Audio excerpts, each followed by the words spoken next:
বুঝায় আপনাকে আমি কবর কত কঠিন। রাসূল সাল্লাল্লাহু আলাইহি ওয়াসাল্লাম বলেন, যখন তাকে কবরে জিজ্ঞাসা করা হবে দ্বীন সম্পর্কে, মুহাম্মদ সাল্লাল্লাহু আলাইহি সাল্লাম সম্পর্কে, ইসলাম সম্পর্কে, সে যদি উত্তর দিতে না পারে, ইয়াজরিবু যারবাতান, এত জোরে তাকে ফেরেশতা মারবেন, ইয়াসিহু সাইহাতান, সে বাপরে মারে করে চিৎকার করবে, ইয়াসমু মা বাইনাল মাশরিক ওয়াল মাগরিব ইল্লা সাকালান, সারা পৃথিবীর জীবজন্তু, কীটপতঙ্গ, পদার্থ, জড় পদার্থ সবকিছু তার চিৎকার শুনতে পাবে, মানুষ আর জিন শুনতে পাবে না। এখান থেকে 50,000 কোটি কিলোমিটার দূরে যে বস্তু আছে সেও শুনতে পাচ্ছে এই কবরের চিৎকার। সে কত জোরে চিৎকার করছে আপনাকে আমি বুঝাতে অক্ষম।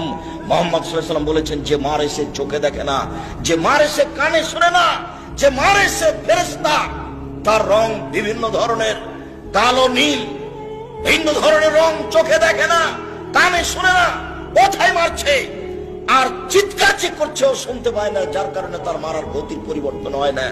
মারে যে সে পুলিশ নয়, মারে যে সে মানুষ নয়, সে খায় না, পেশাব করে না, তার সংসার নাই, তার বিবাহ শাদী নেই, তিনি হচ্ছেন ফেরেশতা। প্রথম বাড়িও যেমন, শেষ বাড়িও তেমন, এইভাবে তাকে মারতে থাকবে বিচারের দিন পর্যন্ত। রাসূল সাল্লাল্লাহু আলাইহি সাল্লাম বলেন, যে লাঠি দিয়ে মারা হয়, যে হাতুড় দিয়ে মারা হয়, সেই হাতুড় যদি পাহাড়ের উপরে মারা হয় তাহলে ফায়াসিরু তুরাব, সেটা পাথর হয়ে যাবে, ধুলা হয়ে যাবে, একবারে খান খান হয়ে। পাহাড়ের উপরে মারা হলে